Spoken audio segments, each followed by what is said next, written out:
Kanina, as of this recording, ay napag-usapan natin yung tungkol kay Casper na umalis na siya sa poder ni AC Jersey. Ngayong hapon, nagkaroon na naman ng panibagong development dito sa ating Casper saga. No? Ang development na yan ay nandoon na nga siya kay Sir Alex Pabella. Siyempre, meron tayong mga napansin dito sa pagpunta niya kay Alex Pabella. Pero bago ang lahat, pag-usapan muna natin itong video na ito na pinost ni Sir Alex. Kausap ko si Casper ka. Hindi naman siya nilaglag ni Casper. Iwas nga si Casper dun sa mga... Kausap ko si Casper kanina, matagal kami nag-usap. Kung nag-usap sila ni Casper, at ito yung sinasabi ni Sir Alex Pabella, di totoo yung mga agam-agam natin na pinagtatakpan pa rin niya si FLM. Diba? Sabi, hindi daw nilaglag at kinausap niya. So malamang nag-usapan nila kung ano yung mga nilalaman nung mga sinabi ni Casper doon. Well, kunin ko na lang siya. Hindi man nilaglag yan. Ayun, kinuha na rin niya mula sa pagkakasisante niya kay AC Jersey. Ngayon, nandito na siya kay Alex Pabella. Yan ay yung salita lang ni Casper ay iwas na sa masyadong controversial. Saka natakot siya, wala naman siyang kaso. Sabi ko kay Casper, kung may kaso ka, huwag ka matakot, tawagan mo ako. Yan, pag may kaso daw, huwag daw matakot. Wala namang problema dyan, no? May kaso ka, hindi naman dapat matakot ka kagad din, no? Lalo na kung alam mo sa sarili mong wala ka namang kasalanan. Di ba? Pero tignan natin kung ano sasabihin nito ni Sir Alex Pabella, yung mas controversial na part. Piyasahan ko ikaw kahit magkano yan. Kaganggan yung kaso na yan. Nakita nyo? Diba? Na ano niya, minamaliit niya yung kaso ni Casper tungkol doon sa magtataho. Ano ko nalaman na tungkol sa magtataho yan? Pakinggan natin. Kahit yung pananaksak doon sa magtataho ay kundi pinakamataas na kaso doon ay prostrated homicide. Frustrated homicide, nilalanglang lang niya yung pagtatangkang pagpatay sa isang tao. Attempted homicide, serious physical injuries, ganun lang yun. Ganun lang yun. Kung ganun lang sa'yo yun, ano ang halaga ng buhay ng tao sa'yo, Sir Alex? Lahat yung may bail, kahit frustrated murder pa yun. No? Oh. Pag-usapan natin yung tungkol sa bail, no? Kasi parang pinapalabas nito ni Alex Pabella na pagka meron kang kaso, magbe-bail ka lang, wala ka ng problema. Hindi po ganun yun. Ang bail ay pansamantalang kalayaan lang yan. Pwede kang mag-bail as a matter of right. Ibig sabihin, karapatan mo mag-bail kapag ang kaso mo ay hindi paparusahan ng kamatayan, life imprisonment o kaya reclusion perpetua. Pagka hindi ganun yung parusa sa'yo, pwede kang mag-bail. Yes, pwede ka naman talaga mag-bail sa frustrated homicide kahit frustrated murder pa yan. Pero hindi yun ang point. Pag ikaw ay na-convict ka sa kaso, ibig sabihin napatunayan na may sala ka talaga, makukulong ka. Isa-serve mo yung sentence na ibibigay sa'yo. So no, hindi mo dapat minamaliit yung mga kaso na yan. Kayabangan lang ni Alex Pabella yung binubukan ng bibig niya pero hindi niya alam yung sinasabi niya. Ayan, ituloy natin, no? Hindi dapat katakutan. Sabi ko nga siya, mga daganding-ding lang yung mga yan. Napakayabang, no? Kailan naman mampakalatin niya yung usapan na yan. Walang problema sa akin yan. That is my favor to me. O bakit? For my publicity. Yon, pagka pinag-usapan daw siya for his publicity yan. Hindi bali nang yung pangalan niya masira, no? Walang honor, no? Basta yung pangalan niya na pag-uusapan. Napaka babaw na uri ng tao. Hindi naman nakaw yan, hindi naman rape yan. Wala naman yan. At saka isa pa, yan ay mga usapan lang ng mga vlogger na walang kabulan. Ang galing, no? Sobrang yabang nitong Alex na to, no? Ang nauto naman siya ng trilyonaryong ungas. napansin yan ng mga dekalibreng tao. Di ka libre ka ba, Alex? Porque kailangan ko din naman sila. Sakyan ko ng sakyan lamang yung kanilang ugali. Sino masama yung ugali? Kasi hindi naman makaka-apekto sa akin yan eh. Sa business ko, malabo yan.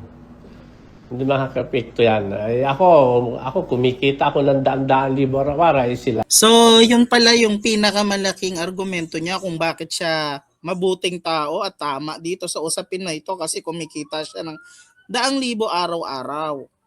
So, yun na yun. Hindi mo alam, may mga tao din na kumikita ng ganyan na basher ni FLM. Ano ba ang tingin ni Alex Pabella sa sarili niya? O, pakinggan natin to ha. Oh. Walang epekto sa akin yan. Yung mga pinagsasabi ng malas ang dumidikit kay Norman, Mangusin daw, malas. Malas yung dati ng malas. Pero yung kagaya kong nakadikit ang binas. Hinirang pala at anak pala ng Diyos itong taong ito, no? Kasi si Sir The Kings, for example, kumikita ng malaki yan bago magkaroon ng pandemic. Dumikit kay FLM nung time ng pandemic dahil nga walang trabaho si Sir The Kings. Minala siya. So, may malas at ano pa ba, may swerte ba talaga? At kung may swerte man, yung mga katulad mo yung suswertein, yung mga katulad mo na hindi nagbabayad ng maayos na tax, no? Allegedly, at sa'yo mismo nang galing yun. Mamaya papakita ko sa inyo yung video about that. Ikaw, yung katulad mo, yung suswertein, na hindi nga namin alam kung may pamilyang matino kasi kailangan pa ng walker. Totoo lang, naglolokohan din sila ni FLM, silang dalawa. Nagtatanga-tangahan sila pareho, sila yung taya, no? Pakinggan natin kung anong masasabi niya kay FLM, no? Pakinggan natin. FLM, kaya talaga nila yun kasi si FLM unang-una, alam ko ugali na mahina din ang dibdib noon. Bukod sa mahina ang dibdib noon, wala siyang capability o na ganong kakwan sa akin. Pangalawa, wala siyang political power.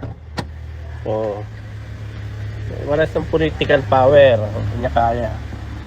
Nakakaawa naman pala ito si FLM. Ang tingin sa kanya nito ni Alex Pabella, pipitsugin din. No? So, sa laki ng ego ni FLM, pag narinig niya yun, magagalit sa'yo yun. Eh, dikit ka pa naman ng dikit yan. Kawawa ka naman pag nawala si FLM sa'yo. Kaya kong ipatrace yan, pira lang katapat niyan, kaya kong hanapin kung sino yan.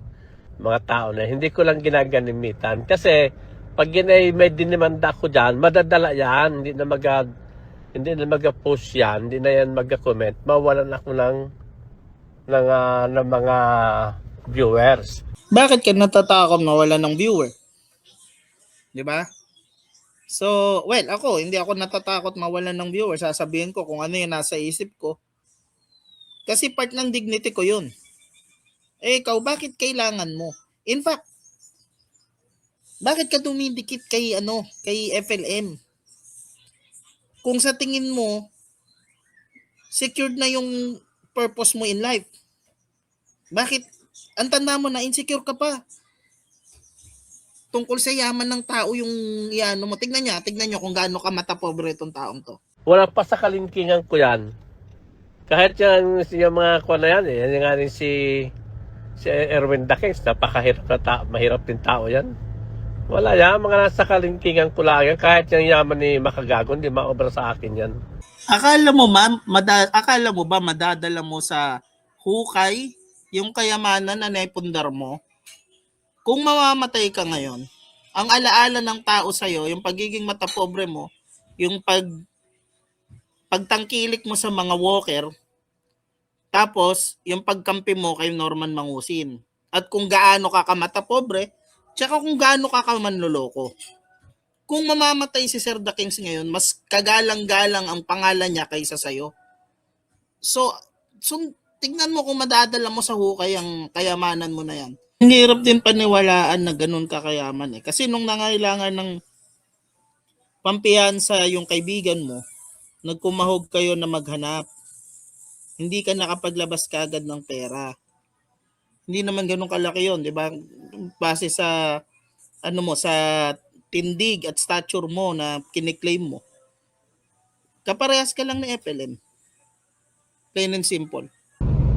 Itong mga daganding-ding ay humahanap ng kakampi. At kahit hindi ko naman katalo, ay sumasawsaw sa isyo. Hoy, sumawsaw pa na sa isyo hanggang gusto mo. Kung sino ka mang Punsyo Pilato, hindi ako natatakot sa iyo. At saka huwag niyo akong tatakot-takutin sa mga kaso-kaso. Matagal na akong maraming kaso. Mga bata pa kayo. Papunta pala kayo sa mga problemang yan. Pabalik na ako. Haraga na ako.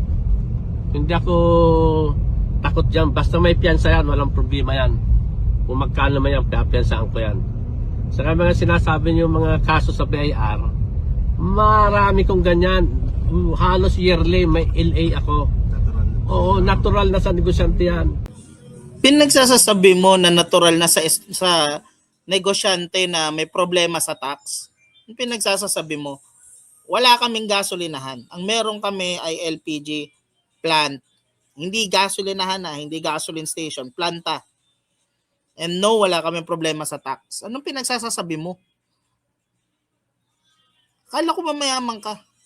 Pag nanlalaban ako dyan, hindi ako nagbabayad dyan sa sinisingil nila. Bago ako magbayad dyan, naglalaban muna kami sa korte.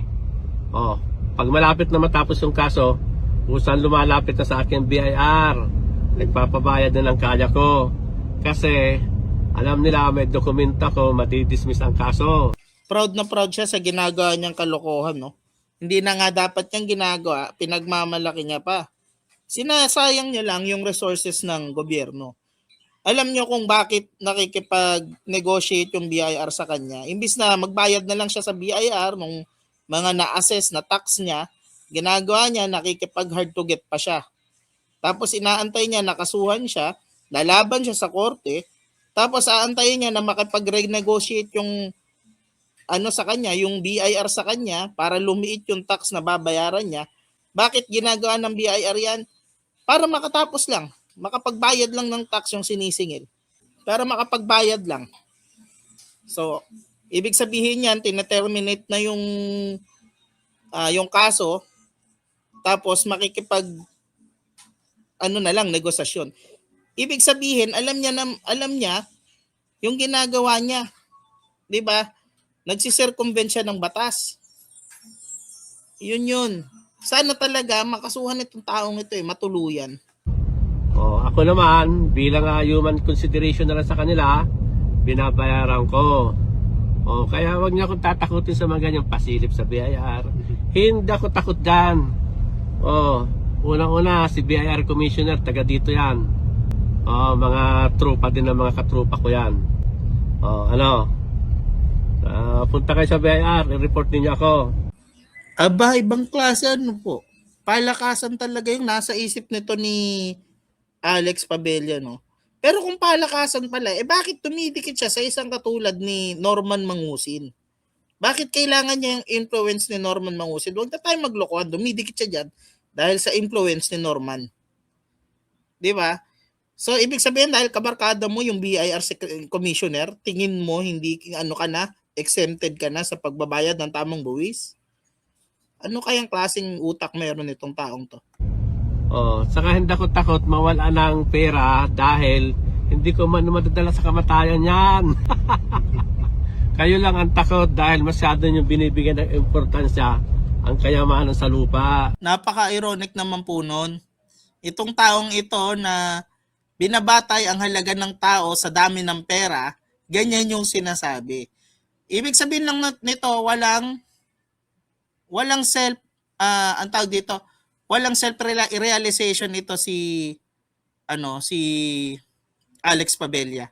Hindi niya alam yung sinasabi niya, nagbo-boomerang sa kanya, no? Ngayon, anong masasabi niyo dito mga kapatid, no? Ako masasabi ko dito from one manggagancho to another, no? And no, I'm not talking about Easy Jersey, ha.